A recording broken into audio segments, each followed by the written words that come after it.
16 minutes after the hour, former CIA Director Morell testified on Wednesday and addressed a specific change made to the Benghazi talking points. I took out the word Islamic in front of extremists. I took it out because we were dealing with protests and demonstrations across much of the Muslim world as a result of the video. And the last thing I wanted to do was to do anything to further inflame those passions. The second reason I took it out is because what other kind of extremists are there in Libya? So why was this change necessary in the first place? And was this an act of appeasement towards the Muslim world? Joining us now to discuss that is the president of the American Islamic Forum for Democracy, Dr. Zuhdi Jasser. Nice to see you this morning, and always welcome here to the show. Thank you, Clayton. It's nice to be with you. What did you make of this change, and why do you think he thought this change was necessary in the first place?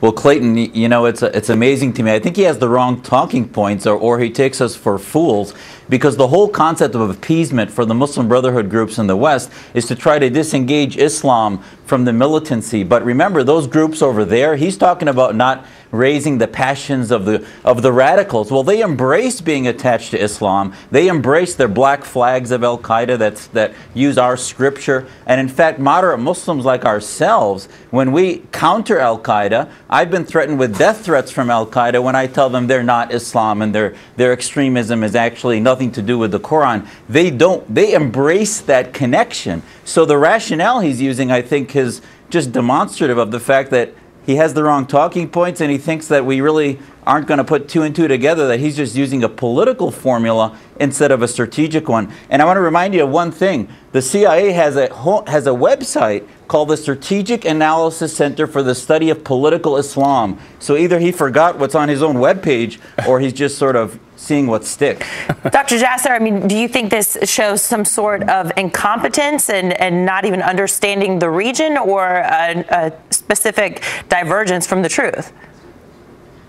Well, you know, I think it's all of the above. I think he was sent to take the fall for the administration. They have no strategy globally in addressing political Islam, and even a agency that does is used as a tool for a political formulation. And what is he really saying? Is he saying that us moderates are going to riot in the streets? The people that would be upset with that connection are the ones that we would want to embrace. So we either should address it and embrace the fact that there's an ideology we're fighting. Yeah. And right now, as they try to trip over each other to fix what they did, it's even looking more and more ridiculous. Well, is he also ignoring the facts on the ground at over the CIA station chiefs who had told him, and in days and weeks leading up to this attack, that there was inflamed issues in the region and that we could see some sort of attack there?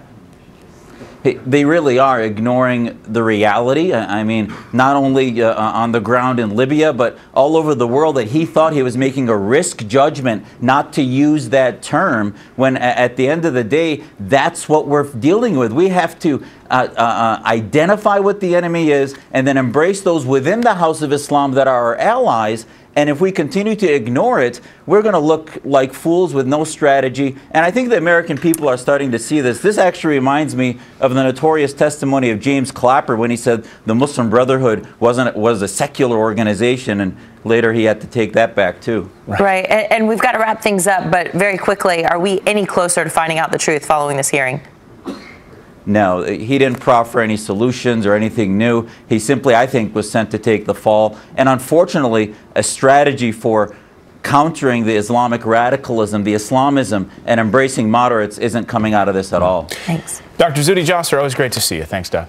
Thank you. Appreciate it. Coming up here on the show, where